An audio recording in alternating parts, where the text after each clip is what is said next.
tardes. ¿Cómo les va? Bienvenidos nuevamente a, a este ciclo de entrevistas que denominamos Pampa Remota. Un ciclo que en lo personal, en realidad a todos los que somos parte de este ciclo de entrevistas nos pone en contacto con personas con las que hemos compartido alguna que otra actividad, alguna que otra clase o alguna etapa de formación, porque no también alguna cervecita hace algunos años. Así que de alguna manera es un lugar de reencuentro, así que estamos contentos de poder encontrarnos con personas que han contribuido y mucho, no solo a la paleontología o al conocimiento paleontológico de nuestra provincia y de Patagonia, sino también en lo que es la conformación de las colecciones de nuestro museo. Así que sin más preámbulos, yo le voy a presentar a la doctora Ana Parras, que nos va a acompañar hoy. Así que Ana, bienvenida. Bueno, buenas tardes. Hola Daniel, Lucas y Pablo. Muchas gracias por invitarme a formar parte de este ciclo de Pampa Remota. Muy agradecida. No, por favor, gracias a vos por seguir colaborando, porque bueno, es como decía antes, este ciclo nos ha llevado a contactar a personas que han tenido vínculos, intercambios de todo tipo con el museo a lo largo del tiempo. El ciclo va a continuar, nos quedan 2 entrevistas más que tenemos previstas para este año, y a nosotros nos ayuda a empezar a ordenar un poco el mapa de cómo se fue conformando la colección paleontológica del museo, quiénes han sido los investigadores y cuáles son, digamos, los distintos momentos geológicos, y conocer un poco más sobre el registro fósil de nuestra provincia y de los paleoambientes. Así que muchísimas gracias nuevamente. Si quieren saludar Lucas y Pablo Tejerina, Lucas Cheme y Pablo Tejerina, si quieren saludarla a Ana o presentarse, no, este es su momento. Bueno, buenas tardes. Hola Ana, ¿cómo te va? Hola Daniel. Hola Lucas. Gracias Ana por participar y estoy muy contento de tenerte en este ciclo. Gracias. Hola, buenas tardes Dani, Pablo, Anita en especial. Gracias por sumarte a Pampa Remota, por no solamente en esta etapa acompañarnos en el museo, sino todo lo que ya viniste haciendo para justamente la colección paleontológica y esta predisposición constante a colaborar y a interactuar para desentrañar estos misterios que nos ha dejado la vida en la corteza, bajo la corteza terrestre de nuestra provincia. Bien, gracias. Bueno, yo no sé si has tenido la oportunidad de ver la primera entrevista que hicimos, que fue con Silvio Casadío, y como habrás notado entonces, vamos a arrancar por la etapa de juventud o de la niñez. Hasta donde sé, nosotros preparamos, digamos, con Lucas y con Pablo una especie de cuestionario que vamos rellenando con información para saber más acerca de la persona. En este caso, sobre vos, Ana, sabemos que naciste en Beruti, en la provincia de Buenos Aires. Tal cual, nacida y criada en Beruti. Ahí hice mi jardín de infantes, la primaria en la escuela número 7, el secundario en el colegio agrotécnico de Castelarro que hay en la localidad. Beruti queda ahí cerquita de Trenquelauquen. Beruti es un pueblo muy chiquito, de menos de 1000 habitantes en ese momento, en el que yo vivía, a la vera de la ruta 5, sí, muy cerca de Trenquelauquen, 30 kilómetros, y a unos 200 kilómetros de Santa Rosa. Soy bonaerense del oeste de la provincia de Buenos Aires. Un pueblo muy chiquito, pero hermoso, del que tengo muy buenos recuerdos. Mientras vos contás, yo estoy tratando de hacer memoria de cómo es el paisaje de la zona. Si bien hoy en día es una zona de agricultura muy importante, originalmente el paisaje o la geomorfología son médanos, lagunas, humedales y un pastizal natural, por lo menos hasta hace 140, 150 años hacia atrás. Y en ese contexto que vos ya te encontraste con un paisaje transformado, ¿cómo es que surge tu interés por la geología o la paleontología? ¿Cómo se dio ese camino? Bueno, yo en realidad no puedo decir que desde chica ya quería saber, ya sabía que iba a ser geóloga o paleontóloga. Ni siquiera sabía si iba a tener acceso a la universidad. Estamos hablando de hace muchos años atrás. Me gustaban mucho las ciencias naturales, ¿sí? Pero también tenía múltiples intereses. Me gustaba mucho leer y me gustaba también la historia y la matemática. De hecho, estudié un año también de matemática. Y cuando llegó el momento de decidir y supe que iba a poder ir a la universidad, fue un momento, creo que como le ocurre a la mayoría de los jóvenes, ¿no? De mucha búsqueda, muchas preguntas, y bueno, vine sí para el lado de las ciencias naturales, y siempre tuve como, sí, medio claro esa idea un poco romántica de ser científico, de explorar, de descubrir cosas, y bueno, en ese un poco se mezclaba la arqueología con la paleontología, no teníamos en el secundario en esa época una gran formación, no veíamos muchas cosas de lo que tiene que ver con las ciencias de la Tierra. Hoy está en la currícula de los colegios esa parte, pero en aquel momento no. Y bueno, en esa búsqueda, geología y luego a lo que me orienté, al estudio de la Tierra a través de sus rocas y sus fósiles, bueno, un poco colmó esa expectativa, un poco romántica, como digo, de ser científica o investigadora, porque en la realidad uno ocupa muchas horas también en cosas burocráticas o escribiendo proyectos o corrigiendo trabajos de otros o corrigiendo cosas de estudiantes, haciendo informes, pero bueno, en ese momento todo eso de la exploración y el descubrimiento me atrapó. ¿Te acordás? No pensando en trabajar en una empresa, o siempre tuve claro un poco esto de la investigación. ¿Y recordás cuáles son las lecturas que tenías en esa época que te inspiraban a esto de la investigación, la exploración? Y bueno, en realidad todo lo que caía de mis manos en el pueblo lo leía, ¿no? Muchos me prestaban libros, la biblioteca del colegio, el clásico de Julio Verne, bueno, en el aspecto así más relacionado con la investigación, el Inglés de los Huesos, aunque era arqueólogo, y también muchas enciclopedias, se compraban muchos libros a través de suscripciones, ¿no? No había librerías, pero se compraban muchas enciclopedias por ahí de la naturaleza y todas esas cosas, cuando las podía leer o acceder a eso, tenía una tía que compraba esos libros, y bueno, me los facilitaba. Bueno, entonces, como todo adolescente, si bien tenías claro por dónde ir, lo que no estaba muy claro era si ibas a estar, digamos, en la universidad. ¿Y qué opciones, digamos? Porque Santa Rosa, al estar a 200 kilómetros, como contabas hace un ratito, siempre es una opción, digamos, para las personas del oeste bonaerense, pero ¿siempre tuviste claro que ibas a venir a Santa Rosa o en algún momento hubo otra opción? Y en aquel momento, ahora sigue siendo una opción para las jóvenes del oeste de la provincia de Buenos Aires por la cercanía, y en aquel momento más, digamos. Mi familia era una familia muy chiquita, mi mamá, mi hermano y yo, y bueno, y nunca se planteó trasladarse a un lugar más lejos, por la proximidad, por la cuestión económica, por la comunicación. Santa Rosa y la Universidad de La Pampa era la opción que se manejó desde un principio, ¿no? Bueno, ¿y en qué año llegaste a Santa Rosa? ¿Cómo era Santa Rosa cuando vos llegaste? Llegué a Santa Rosa en el año 83, en el año que volvió la democracia.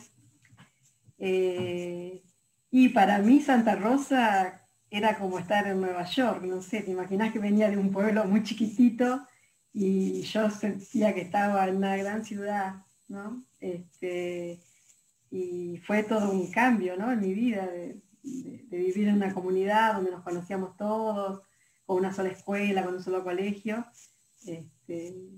Bueno, venir a la ciudad, a vivir sola.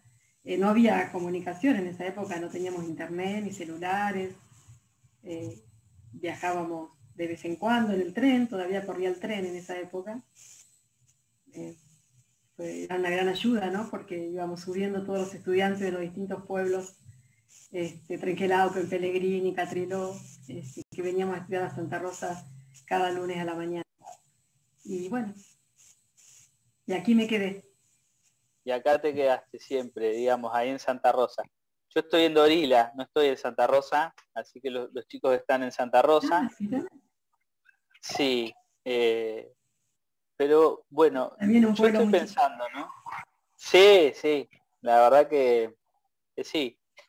Es otra historia, la conversaremos en otra oportunidad. Pero bueno, entonces, claramente fue un cambio, un contraste enorme, y no sé cómo preguntarte esto, pero me imagino que entras en contacto con pares, con chicos, con chicas de tu edad. ¿Cómo, o sea, yo por mi experiencia, yo enseguida, de la nada, empecé a hablar con un desconocido que terminó siendo un gran amigo, que es Benjamín Ortiz, que le mando un saludo, pero no nos conocíamos y bueno, de la nada empezamos a conversar. Y entonces la pregunta tiene que ver con eso. ¿Cuáles fueron, digamos, tus primeros contactos, tus amistades en el ámbito de la facultad? Bueno, muchos amigos. Un gran amigo con el que hicimos casi toda la carrera juntos es Mario Ciaurres, hoy conocido periodista de Canal 3. Con Mario estudiamos casi todas las materias juntos de la carrera. Luis Laguarda, que era de Pellegrini, también con él estudiamos casi todas las materias. Estudiamos mucho en grupos, no sé si sigue siendo así, pero nosotros nos juntábamos y estudiábamos así las materias.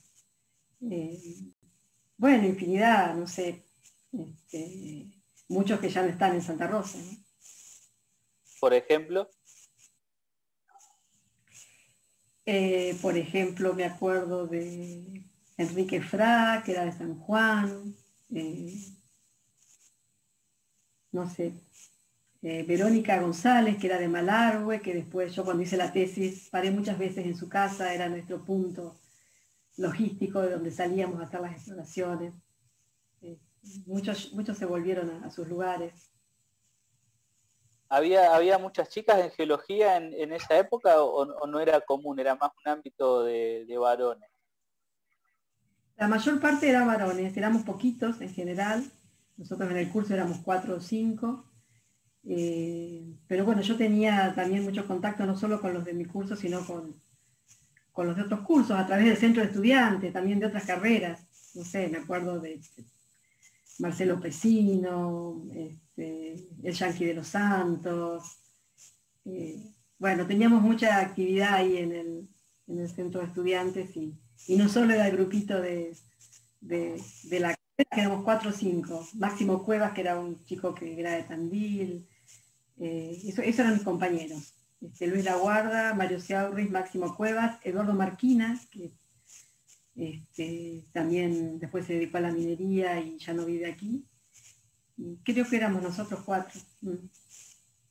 Ana, vos mencionabas que llegaste a Santa Rosa en el año 83, que bueno, el centro de estudiantes era un punto neurálgico, me imagino que, o importante de encuentro de estudiantes, me imagino que también marcado por este retorno democrático en ese momento.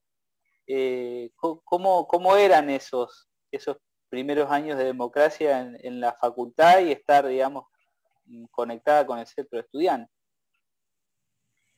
Bueno, sí, ahí era una época de efervescencia, ¿no? Después de nosotros éramos una generación que prácticamente, excepto 2 o 3 años, nacimos y prácticamente, yo nací con Ilía y después siempre dictaduras militares, hasta después el gobierno de Perón, esos breves 2 o 3 años, pero ahí, bueno, de repente llegó la democracia y era una época de mucha efervescencia, y se crearon muchos centros de estudiantes, y teníamos una participación muy activa en la vida política, ¿no? De interesarnos por esta parte de la sociedad y en las facultades también.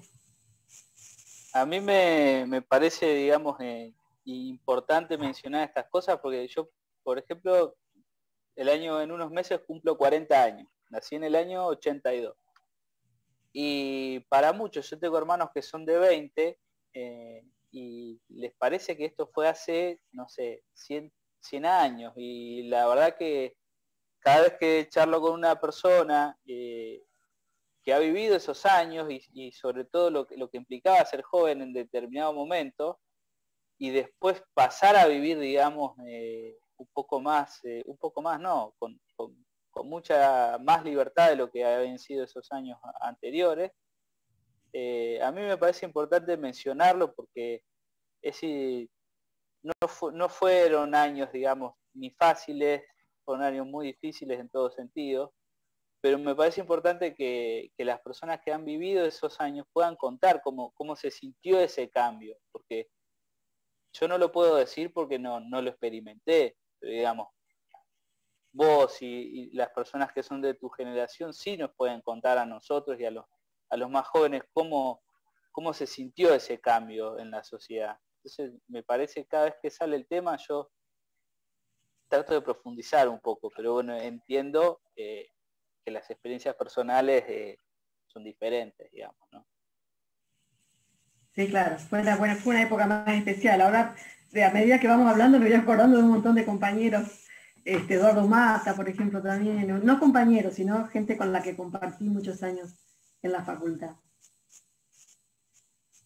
Bueno, si querés, a medida que te vayas acordando y los querés nombrar, no hay ningún problema, porque la otra pregunta tiene que ver con quiénes han sido para vos en el marco de la facultad docentes que de alguna manera te fueron guiando o te fueron apoyando, porque vos hiciste algo que en mi opinión en ese momento no era tan común, digamos, el hecho de recibirse y decidir continuar en una carrera de investigadora.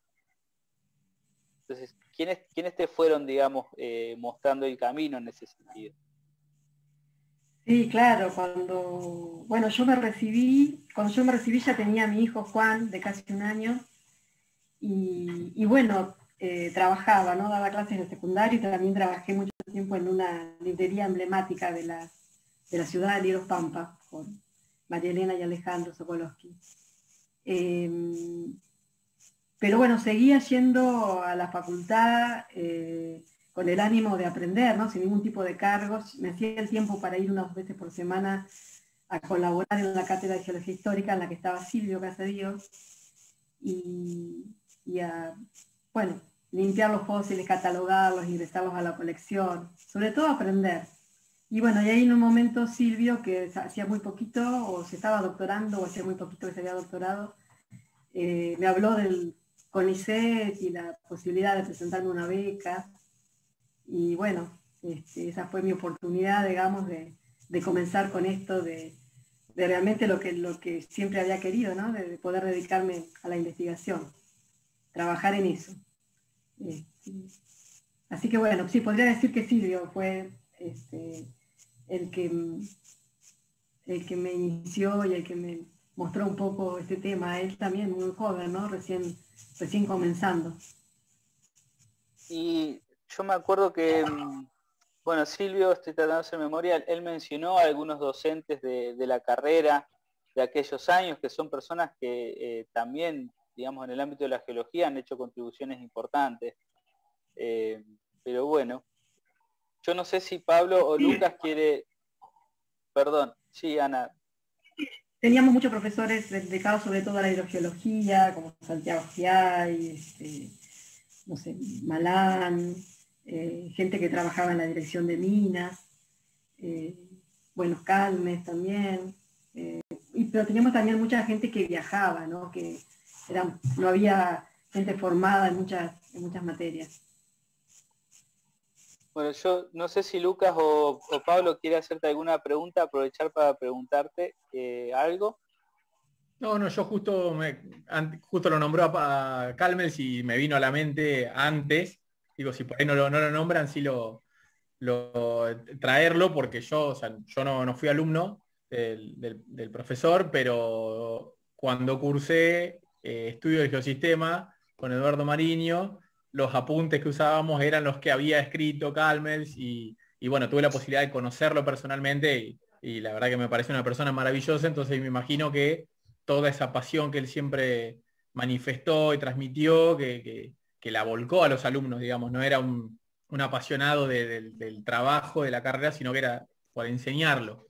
Yo no conozco muchos profesores o recibidos de geología, porque bueno, yo estudié biología, pero bueno, al hacer la tesina con el tema de paleo, tuve que cursar sedimentología con Ricardo y hacer cuencas, análisis de cuencas con Ana, que ahí fue que empezamos, si bien el vínculo empezó en el 2007, cuando empezamos a trabajar con Romina en la colección, después fue cursar la materia y se generó otro vínculo. Por eso no puedo aportar de muchos, por ahí, profesores de la carrera, sí cursar con Eduardo y al inicio, digamos, y después con Ricardo y con vos. Sí, Eduardo Mariño también. Yo hice la tesina no era tesina, en ese momento era un trabajo de campo, que había en la carrera con Eduardo, y otra, bueno, persona que también nos marcó un poquito el camino, Graciela Visconti, que era la ayudante en ese momento de sedimentología. Sí, con Graciela también era una de las docentes cuando cursé Paleontología 2, pero sí, es otra geóloga, la conocí como docente más del lado paleo, pero también, sí, bueno, haber trabajado ahí en el pabellón de geología me acercó mucho a toda esa rama de la facultad.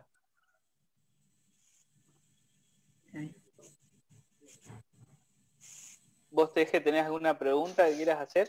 Bueno, también muy interesante, me hizo recordar un montón de profes y de gente de la Facultad de Ciencias Exactas y Naturales de la Universidad Nacional de La Pampa, conocida y muy querida. Principalmente mencionaste a Luis Laguarda, que lo conozco porque yo también soy de Pellegrini. Y bueno, y varias de las personas que nombraste son conocidas porque todos nosotros llegamos unos años después a la facultad y de ahí nos conocemos y mantenemos una relación hasta el día de hoy. Por eso, como es,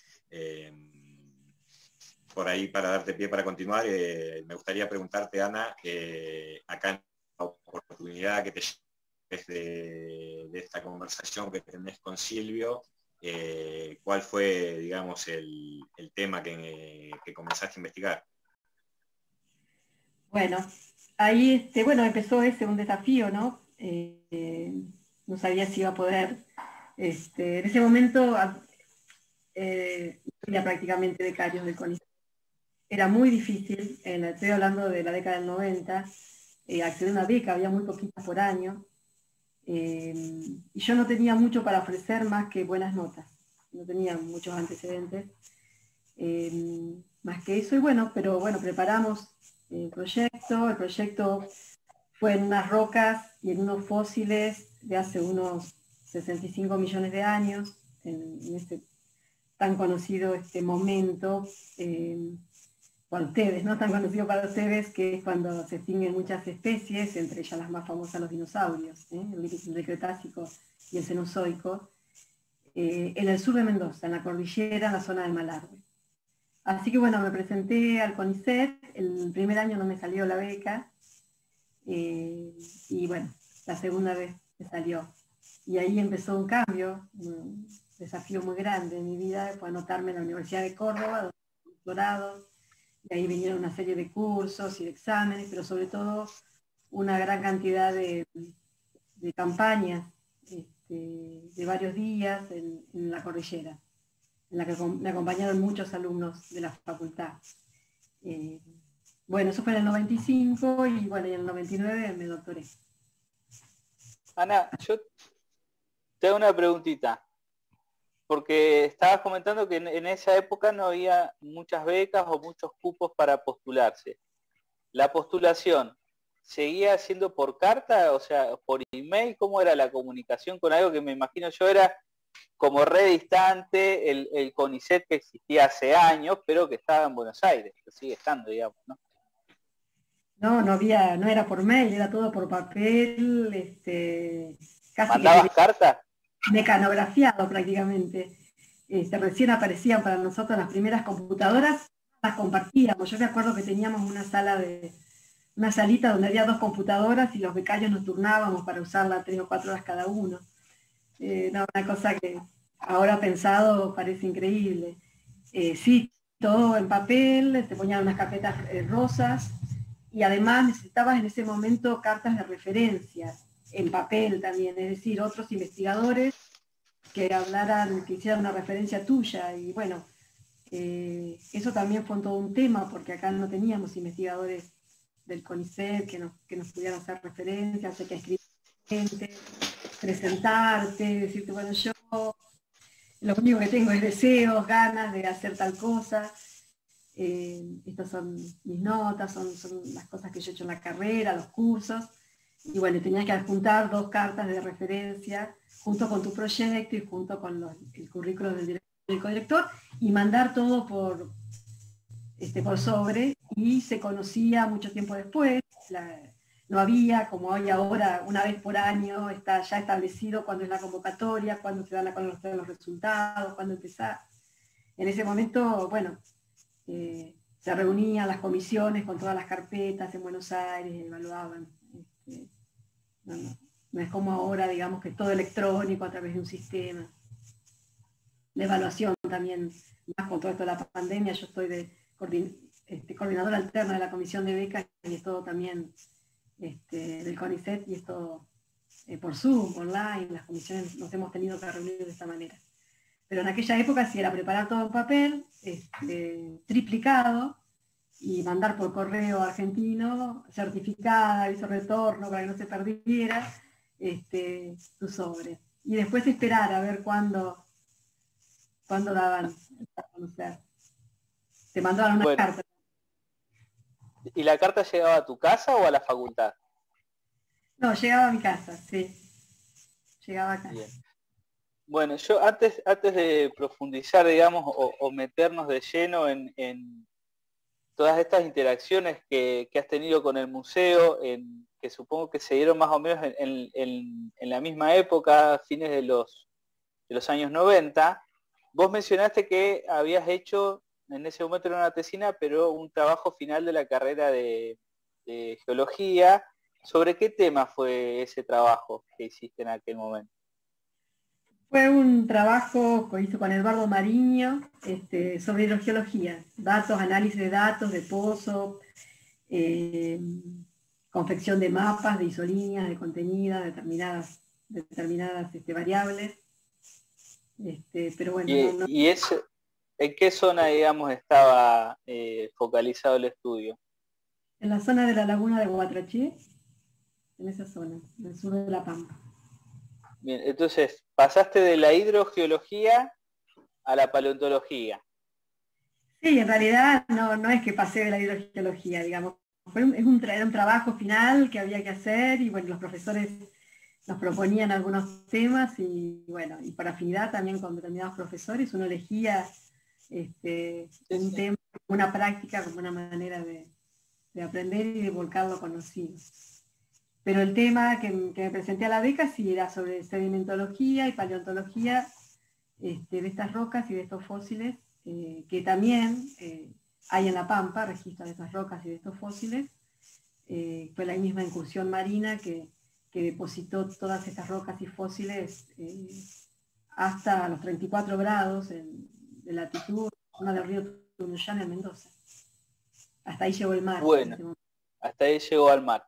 Vamos a dejar el tema del mar y sus intrusiones un poquito de lado, lo vamos a postergar, digamos, la idea es conversar justamente de eso, pero antes de llegar a ese punto, esta investigación, digamos, preliminar que han hecho mis compañeros, vínculos con el Museo de Historia Natural, yo te voy a leer, y de ahí vamos a tratar de qué cosas nos podés contar vos sobre estos momentos.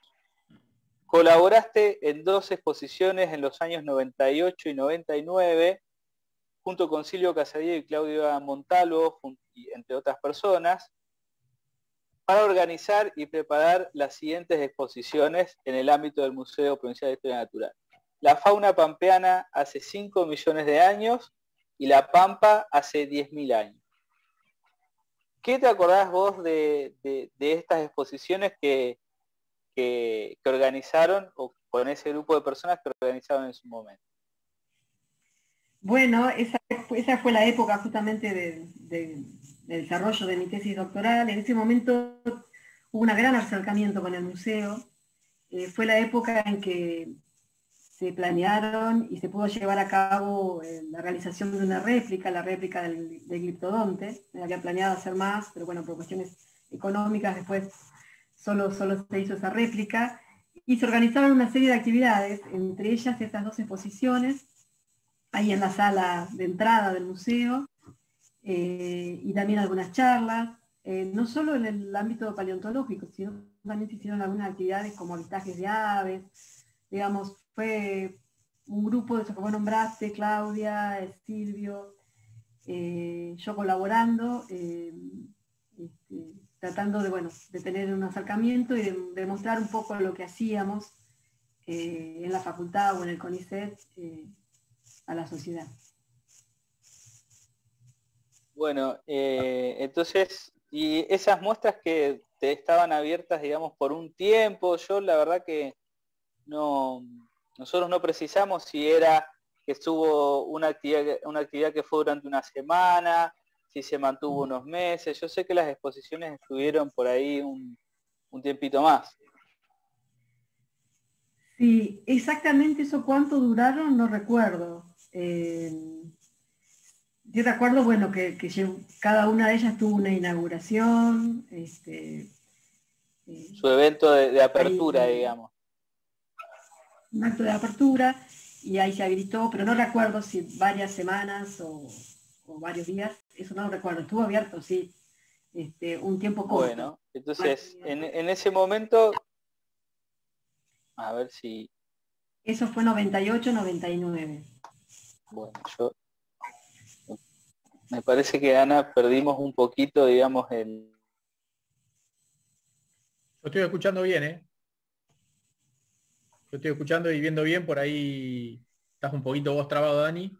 Pero bueno, yo aprovecho y en relación a estas muestras, estas exhibiciones, te pregunto, Ana, si en ese momento el museo tenía alguna exhibición permanente sobre paleontología, ya sea de vertebrados, invertebrados, si había algo, o fue eso como el puntapié, eso y la confección de la réplica, y estos hallazgos, obviamente, que la del 99, que es la de hace 10.000 años, fue a raíz de estas obras en la plaza, que aparecieron los gliptodontes.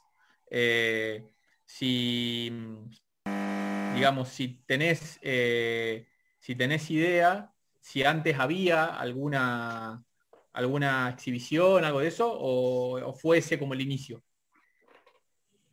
Sí, había una vitrina con fósiles de esta ingresión, de la formación roca. Imagino que parte de lo que fue la tesis de Silvio estaba ahí, material, algunas ostras, y creo que estaba alguna parte del hadrosaurio que se había rescatado un tiempo antes, en el 91. Sí, bien. O sea que había, de la Pampasaurus estaba la Pampasaurus, había algunos materiales en el momento que ustedes hicieron. No sé si estaba armado como la Pampasaurus, digamos, bueno, eso fue después, pero, claro, pero creo que había algunos restos exhibidos de paleontología, pero bueno, una parte menor, digamos, de claro, lo que era toda la colección del...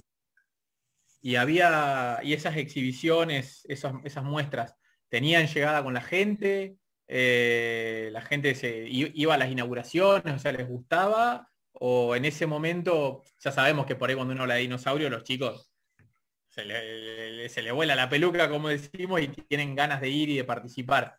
Pero a lo que voy, cuando se hacía la inauguración, usualmente obviamente en el museo, abiertas al público, había llegada, iba la gente, se interesaban? Sí, no voy a decir que era una afluencia masiva, pero bueno, la gente visitaba el museo y también había muchas actividades con las escuelas. Estaba Mónica Becerra que hacía una labor con ella, la parte educativa, y lo visitaban los alumnos de las escuelas primarias, creo, sobre todo. Ajá.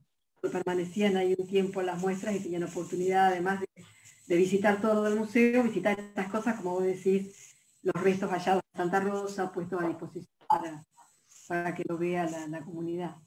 Claro, claro. Bueno, eran como este auge que surgió de la paleontología, pero también de la mano con estos hallazgos que se suscitaban en diferentes obras que iban ocurriendo en la ciudad.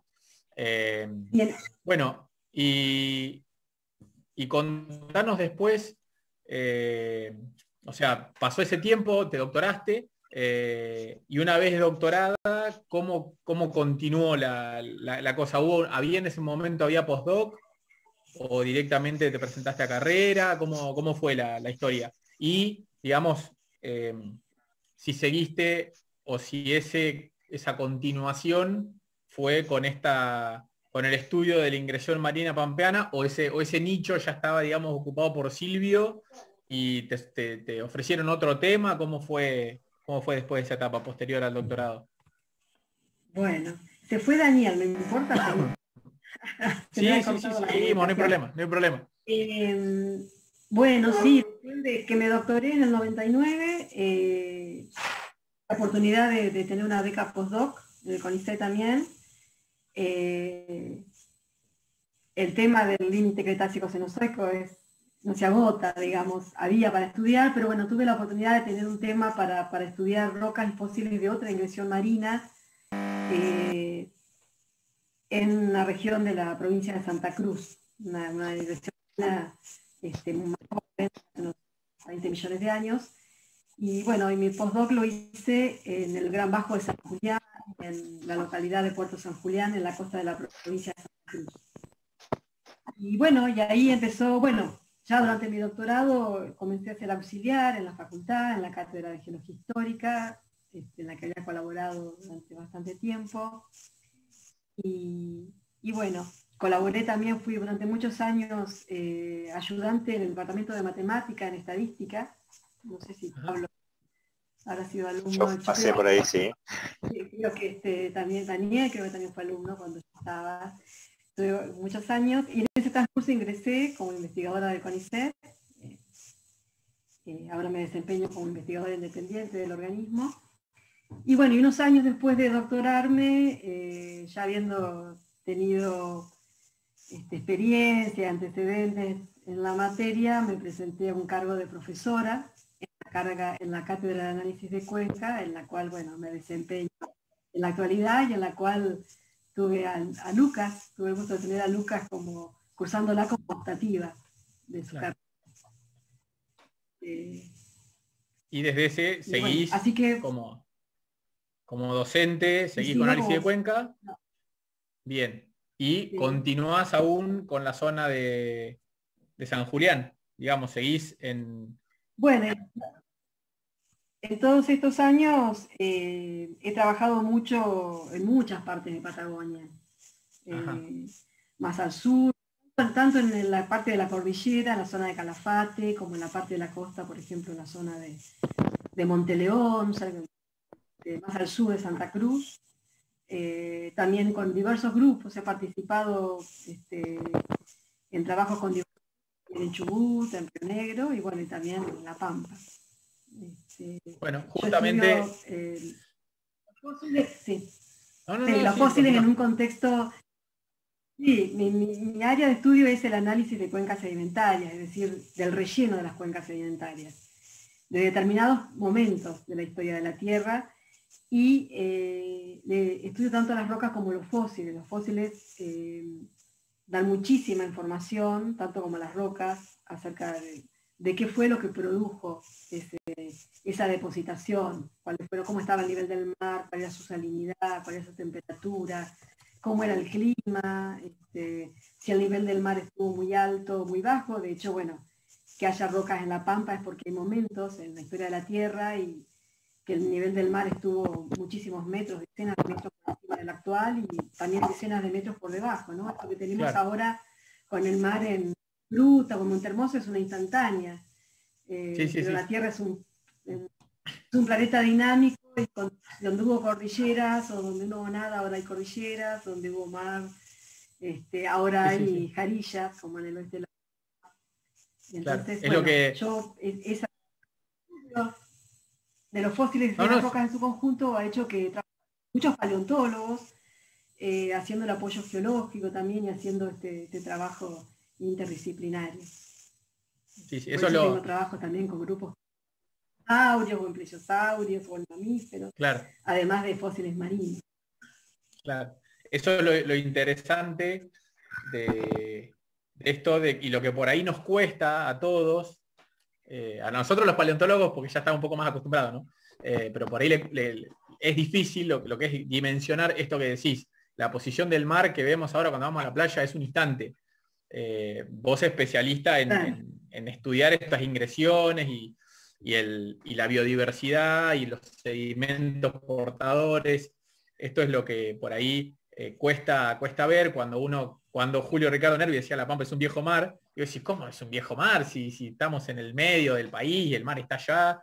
Pero bueno, uno haciendo todos estos estudios sedimentológicos, estratigráficos, paleontológicos, decir, bueno, no, el planeta, como decís, es un planeta dinámico.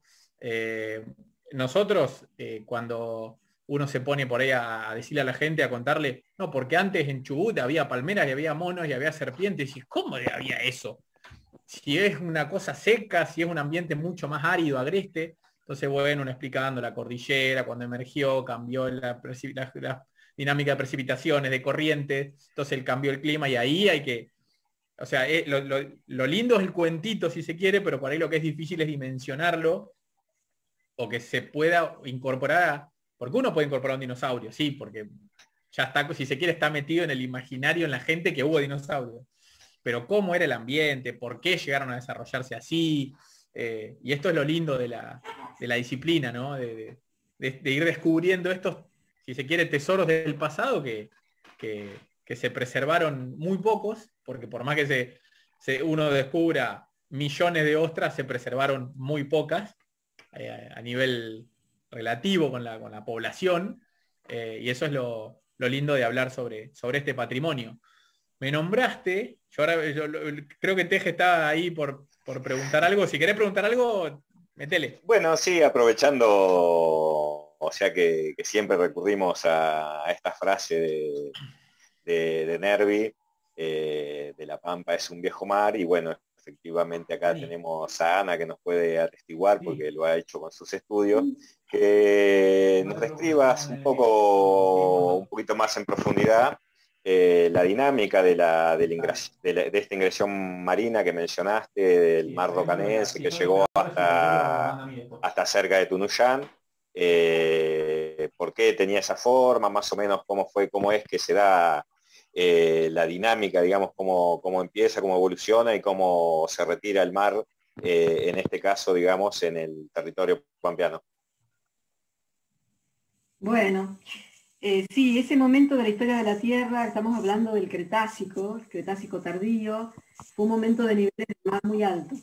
Hay momentos en la historia de la Tierra que el nivel del mar estuvo muy alto, debido fundamentalmente a causas que tienen que ver con ese movimiento, ese desplazamiento de las capas de la Tierra, ¿no? de la litósfera, que es la parte superior, ¿no? La corteza más de lo que es el manto terrestre. Eso hace que haya variaciones globales del nivel del mar, y también el clima, que tienen que ver con la órbita de la Tierra, con fenómenos astronómicos, hace que haya épocas de clima muy cálido, donde el nivel del mar en todo el mundo está mucho más alto, y momentos fríos, con muchos glaciares, donde el nivel absoluto del mar baja. Y bueno, ese momento el Cretácico superior era una época muy cálida y además una gran cantidad de generación de corteza oceánica en los mares y una gran actividad en las dorsales oceánicas, esa dorsal que está en el centro del Atlántico, por ejemplo, que hacen que el nivel absoluto del mar suba. Y bueno, en ese momento un brazo del Océano Atlántico entra y cubre parte de las provincias o sea, la costa, en lugar de estar donde está ahora en las grutas de Monte Hermoso, comienza a estar en el oeste de La Pampa, en el sur de Mendoza. Este mar cubre buena parte de la Patagonia, no solo aquí, lo que los geólogos llamamos cuenca neuquina, es decir, Río Negro, Neuquén, La Pampa y Mendoza, sino que ese mar también cubre parte de la provincia de Chubut y de la Santa Cruz y Tierra del Fuego. Bueno, lo que hace nuestra provincia, las evidencias de ese mar se registran en los departamentos Chicalcó y Puelén, bien al oeste. Hay varios afloramientos, no muy grandes, pero sí muy importantes. Puedo recordar como mejores, bueno, el de Lomita Baya, que ese es particular porque es un arrecife de corales. Eso en el año 2003 se descubrió ese pequeño pedazo que no tiene más de 300 metros por 300 metros de base y no más de 10 metros de altura, entre La Jarilla, al noroeste de Puelén. Ahí fuimos a estudiar con Silvio y una investigadora del Smithsonian de Estados Unidos, a estudiar, a ver por primera vez ese arrecife, y hay mucho que hacer ahí. Y tuvimos la colaboración ahí también de Gabriel Goldberg, que fue el maestro en ese momento de Puelén, y de sus alumnos.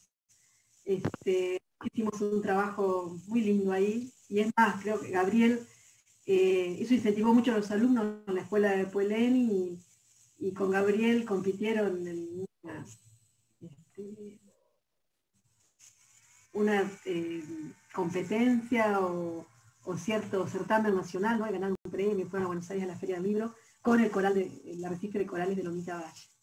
Ahí los corales están en posesión de vida, aparecieron después de un incendio, y bueno, es muy interesante porque nos dan muchos indicios de cómo era esa costa que era un mar muy somero, de aguas muy cálidas, cristalinas. Era un arrecife como los que hay hoy actualmente en el Caribe, o hay especies formadoras de arrecifes muy parecidas, géneros parecidos a los encontrados en la zona de Cabo Verde, en el oeste de África. Y bueno, ahí en ese momento, si hubiésemos vivido en ese momento, nos quedaba cerca del mar, digamos, la costa, el lugar donde uno pone la sombrilla, hubiese estado ahí. Mira, el mar en La Pampa, no tenerlo ahora.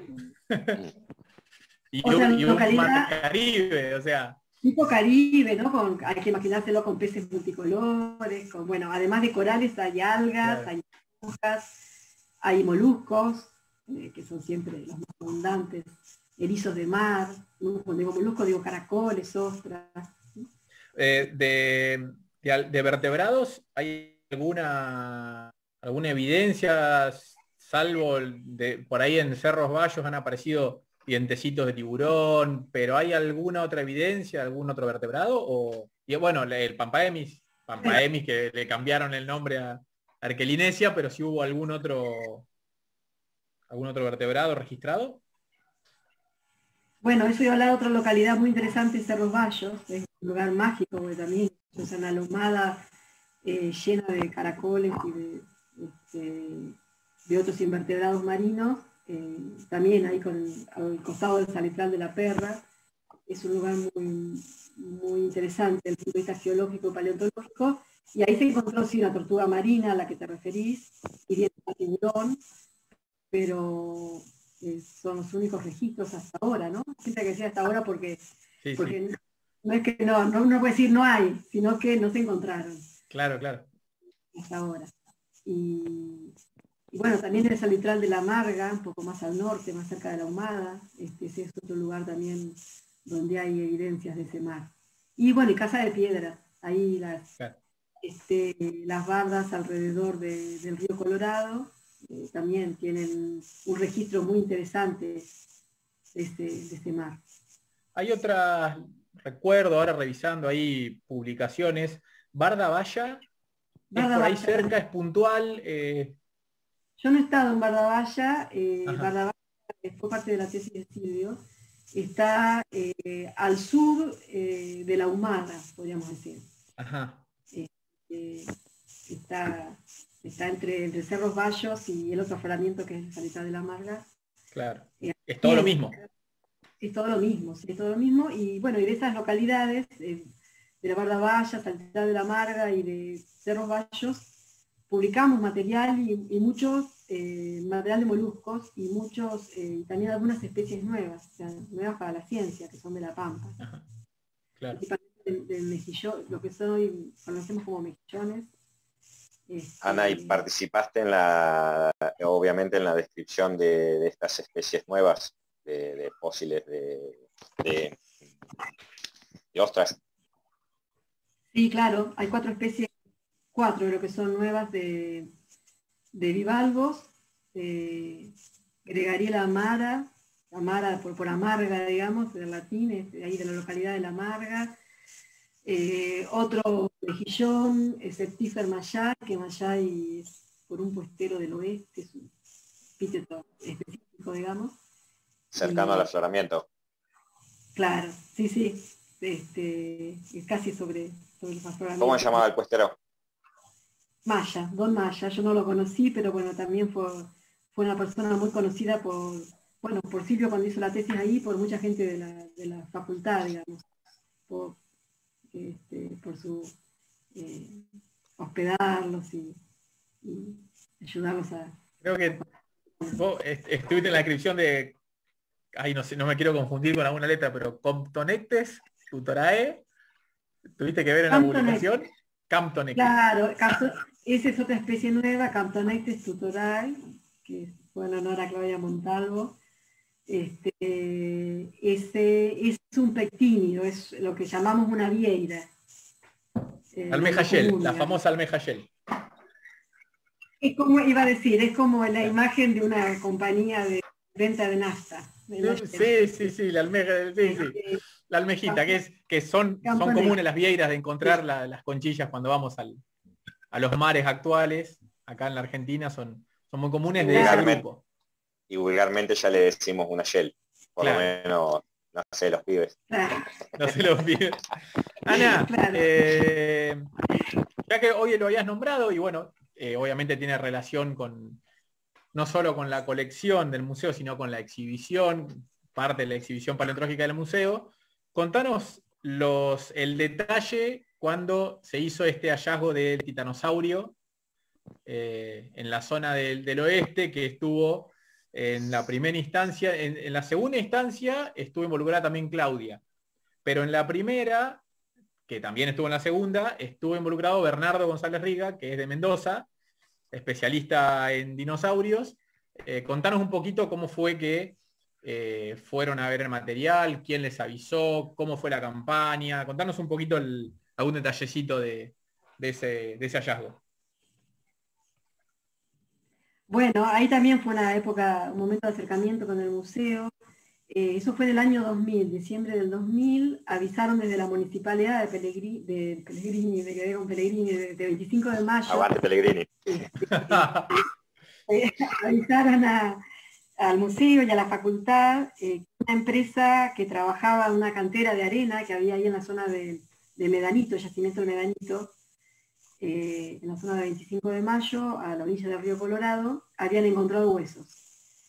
Y bueno, en ese momento, no sé si nadie pudo ir, pero bueno, yo llamé a Bernardo González Riga, como decís, que habíamos coincidido en nuestra tesis de doctorado en Mendoza.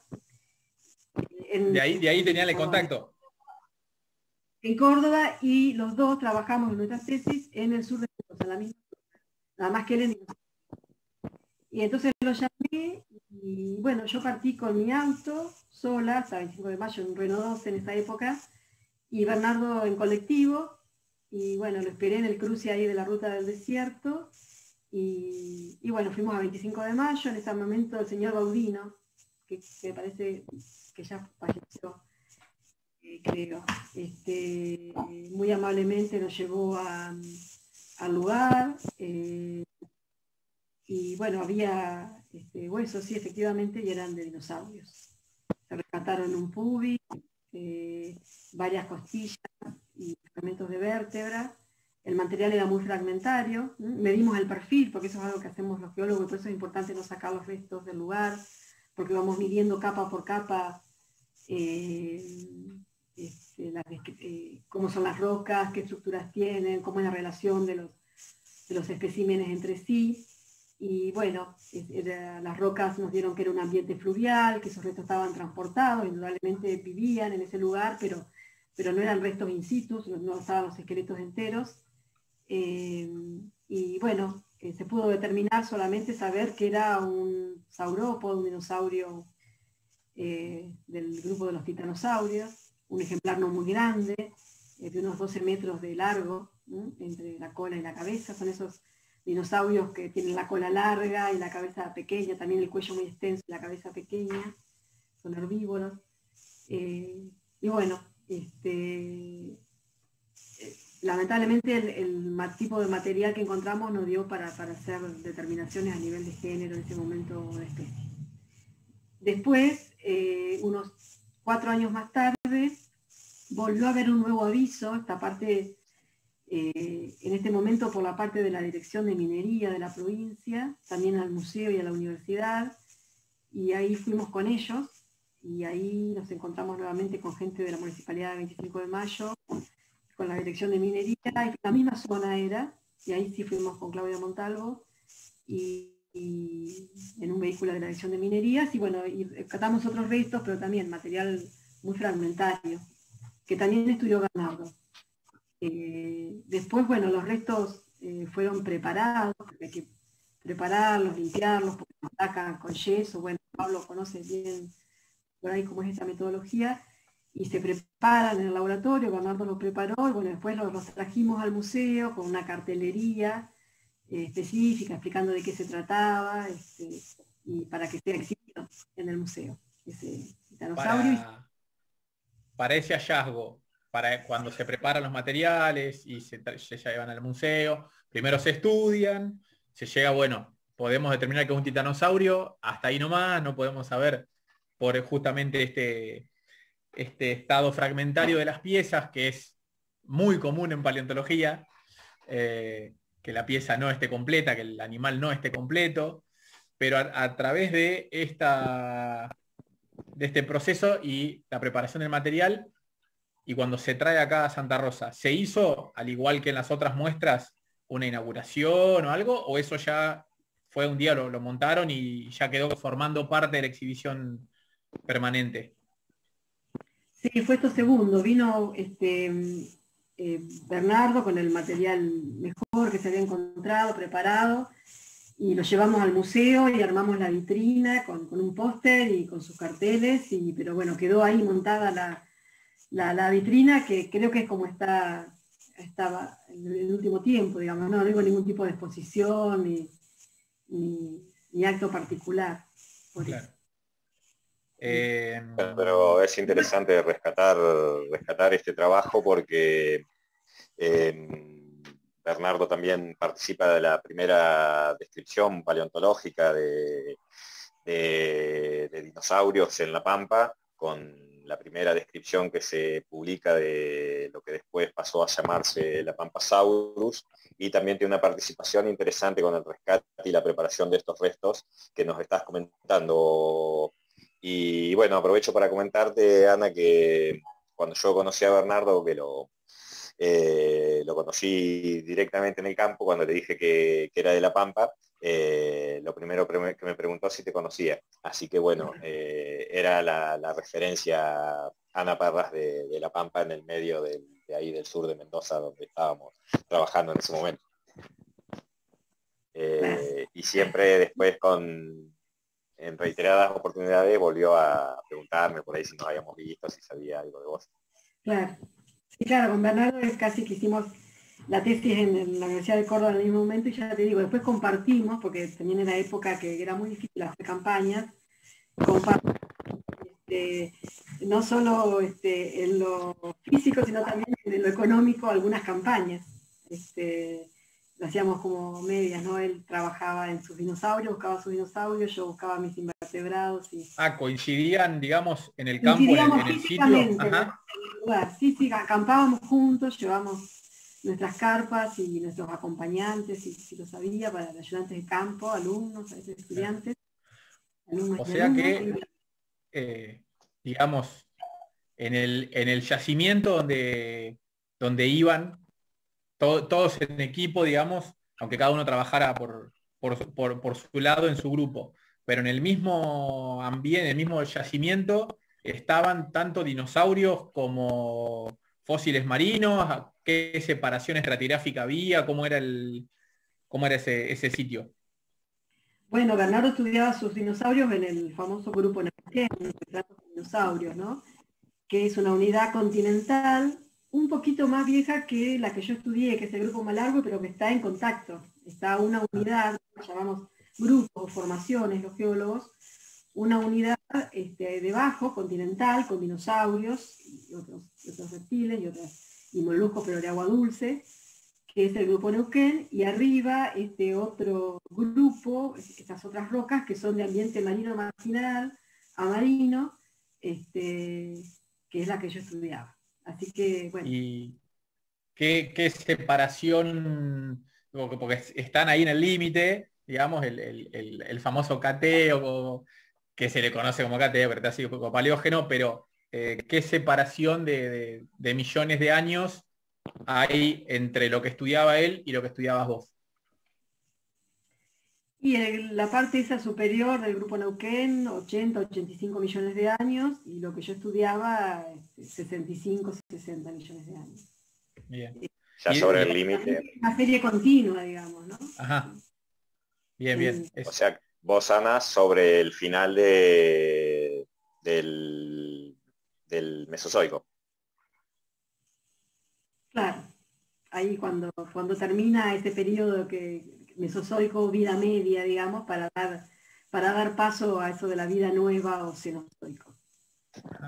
O sea, el pasaje entre el auge podemos decir, de los reptiles y de la gimnosperma al auge de los mamíferos y de la esperma, ¿no? Que es el Cenozoico, la vida nueva, el periodo en el que estamos viviendo nosotros. Esto ahora te dejo, Teje, quiero por ahí reforzar y recalcar esto que dijo Ana hace un rato, dado cuando encuentran el fósil, de que hacen el perfil, de que establecen la estratigrafía, qué tipo de sedimento hay, qué interacción hay entre los restos, digamos, si están asociados, si son fragmentarios, si están completos. Esto es la importancia que nosotros siempre recalcamos en el marco legal, pero también de la importancia de no extraer los restos fósiles, sea de donde sea que se encuentren, digamos, siempre dar aviso a la autoridad de aplicación, a la policía, al municipio. Si no están acá en Santa Rosa, tienen chance de contactarse con el museo, con la universidad, pero no extraer los restos, sacar una foto. Hoy todos tenemos celular, o la mayoría tenemos celular, los celulares vienen con un GPS, se puede georreferenciar, se puede obtener el punto, se le pone una escala, sea una moneda, sea un encendedor, no sé, la mano, algo, pero como para dimensionar de qué se trata, pero no extraer nada, porque la información de todo ese contexto sedimentario, por más que diga, sí, yo lo saqué de acá, se perdió. Y ya no se puede obtener con datos certeros y precisos cómo estaba el fósil, por qué estaba en esa posición. Esto me trae ahí a la memoria que hemos hablado con Marcelo Zárate,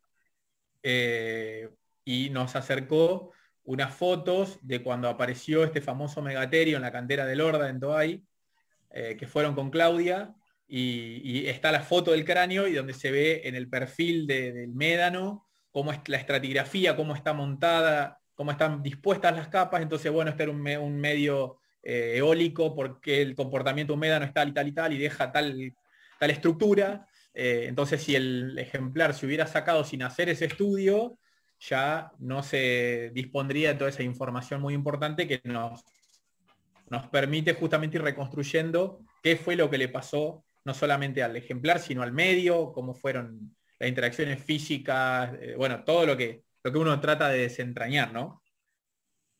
Sí, claro, eso es muy importante. Los fósiles es fundamental estudiarlo en su contexto, en las rocas, y hacer ese análisis conjunto de los fósiles de las rocas, medir, dibujar, dibujar la sección, nosotros vamos capa por capa y escribiendo, y en qué contexto están los fósiles en esas capas. Eso es fundamental, por eso es muy importante, y como vos decís, en esta época todo el mundo tiene un celular, le puede sacar una foto y mandar la foto desde el campo con su GPS, no llevárselo a su casa, porque los fósiles no son inagotables, digamos, es un recurso no renovable, y la información, cuando el fósil se saca de su lugar, se pierde muchísima, valiosísima información. Quizás se pueda determinar igual, seguramente, desde el punto de vista taxonómico, pero hoy en día los fósiles se usan, como dijimos, para hacer reconstrucciones del pasado, del clima, de la temperatura del agua, de la energía, del ambiente, y todo eso se pierde mucha de esa información cuando vos lo sacás del lugar donde está. Así que eso que decís es muy... Sí, siempre tratamos de remarcar, recalcar eso, la importancia que tienen, no solo como valor patrimonial, digamos, de que están protegidos por una ley nacional, una ley provincial, que les da este refuerzo de justamente protección, de que sabemos que hay muchos lugares donde se comercializan fósiles, hay países donde se permite, está permitido por la ley. En Argentina eso está prohibido. Hay 2 leyes que protegen tanto al patrimonio paleontológico como al arqueológico.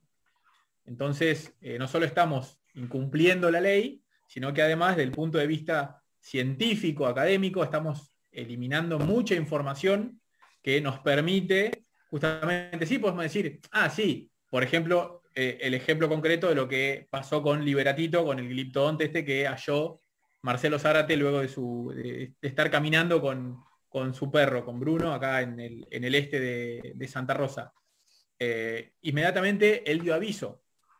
¿Qué es lo que hay que hacer? Si se hubiera extraído ese material, sí, podemos determinar que era un gliptodonte de tal género, de tal especie, por alguna característica anatómica. Pero ¿por qué estaba dispuesto de tal manera? Era justamente lo que hacías referencia vos a los dinosaurios, murió realmente ahí, o vivía realmente ahí, o fue transportado, o por qué no está el esqueleto completo y hay un 70%, qué pasó con las otras piezas, si se las llevó el agua cuando el animal se descompuso, si el animal primero murió en tierra, después fue tapado. Bueno, todo eso es lo que nos permite ir reconstruyendo el animal o la planta o lo que sea, pero en su sitio. Entonces, seguimos siempre reforzando esto. Perdón, Teje, vi que hoy ibas a preguntar algo y por ahí te dejamos. Bueno, me parece que ya llevamos más de 1 hora, así que vamos a empezar a agradecer a Ana, nuevamente agradecer la participación en el ciclo Pampa Remota. La verdad que muy interesante todos los temas que vamos a seguir consultando en los próximos días sobre algunos especímenes o algunos temas que nos interesan. Y bueno, y muy interesante todo lo que nos contaste de tu trayectoria, a todos los lugares que nos llevaste en esta hora, viajando por La Pampa y por otras provincias también. Y bueno, de mi parte muy contento con la entrevista, me parece que por lo menos en lo personal salió enriquecedora y bueno, el afecto de siempre y bueno, en los próximos días seguramente te vamos a mandar algunas preguntitas para que nos sigas ayudando con la colección paleontológica del museo. Siempre es un gusto colaborar con el museo porque los fósiles y el conocimiento, digamos, no es solo nuestro de los geólogos o los biólogos o paleontólogos, sino que también es un patrimonio cultural, ¿no? De la sociedad, de las generaciones que vienen. Así que bueno, para mí es un gusto hacerlo. Sí, Ana, de mi parte, no solo en vivo ahora, sino, sabes que siempre yo te tengo un cariño muy, muy grande desde el 2007 cuando empezamos, pues yo no te conocía, cuando empezamos con Romina a trabajar ahí en la colección de Geología Histórica, primero conocer todo ese gran patrimonio que yo no sabía que estaba ahí, pero ir conociendo todo y conociéndote y todo lo que interactuamos y siempre tu predisposición y tus enseñanzas cuando cursé la materia. Y una vez vuelto yo acá a Santa Rosa de seguir interactuando y esta constante predisposición, porque nos quedó en el tintero lo de hacer la muestra, mejorar la muestra del Mar Rocanense, de hacer una reconstrucción con algún póster, bueno, eso quedará, está en los pendientes porque obviamente sabemos que el patrimonio paleontológico marino que tenemos en La Pampa es muy interesante, es muy enriquecedor, eso obviamente que se tiene que conocer y se tiene que difundir muchísimo, pero también esto que nombraba Pablo de tu predisposición también a colaborar con el pulido de los detalles, aunque sea taxonómicos, que tenemos en la colección, porque tenemos muchos especímenes que por ahí tenemos la procedencia, pero no tenemos una identificación precisa o una actualización de estas clasificaciones taxonómicas que, como el planeta nuestro, son dinámicas y van cambiando. Así que de mi parte, más que agradecido por haberte sumado a este ciclo de entrevistas, por todo lo que nos contaste, no solo desde del punto de vista de tu trabajo, sino de tu historia en la universidad, de todos estos docentes y compañeros que nombraste, que algunos yo conozco, otros no, pero bueno, sé que han compartido con vos. Y bueno, de parte de Daniel también, que me llamó que tuvo problemas, que se le fue el internet de la casa, que sabemos que en esta época esto pasa, que estamos todavía adaptándonos a esta virtualidad. No le quiero llamar nueva normalidad porque no me quiero acostumbrar a esto, pero bueno, es lo que nos está ocurriendo. Él también te manda muchísimos saludos y muchísimas gracias por haberte sumado. Así que seguiremos en contacto. Te vamos, así como nosotros por ahí te vamos a molestar, vos nos podés molestar a nosotros para lo que sea, en el momento que sea, que sabés que nosotros como museo, no solamente que velamos por la conservación del patrimonio, sino también por la difusión. Como vos decís, el patrimonio es de todos, tiene que llegar a todos, no es algo cerrado, no tenemos que ser un compartimento estanco cerrado, sino que tenemos que abrirnos a la comunidad, que la gente conozca lo que tenemos, porque la única forma de conservarlo es cuando la gente lo conoce. Me puse filosófico, pero no soy así siempre, te puedo asegurar. Bueno, de mi parte, nada, de vuelta, un gracias enorme, que tengas buen fin de semana y bueno, estamos para lo que necesites. Bueno, muchas gracias por invitarme, fue un placer poder hacer así un reconto de la vida. Me fui acordando de muchas cosas en el transcurso de esta charla. Y bueno, y queda mucho para charlar de otros lugares y de otras cosas también de La Pampa, de otros fósiles. Pero bueno, no falta oportunidad. Para otro momento programamos otra charla un poco más, aunque no sea en vivo, pero aunque no sea por las redes, pero entre nosotros, ojalá podamos. Bueno, ha sido un gusto y gracias. No sé si ha habido gente escuchando, un saludo a todos. Y bueno. De todas maneras va a quedar colgada en la red la charla, en Facebook, para verla cuando cada uno disponga, los conocidos, los amigos, los seguidores, y después la vamos a editar un poquito y la vamos a subir al canal de YouTube, como dijo Daniel hoy al principio. Bueno, muchas gracias por invitarme. Gracias, Ana. Como siempre, cuídense. Ustedes también.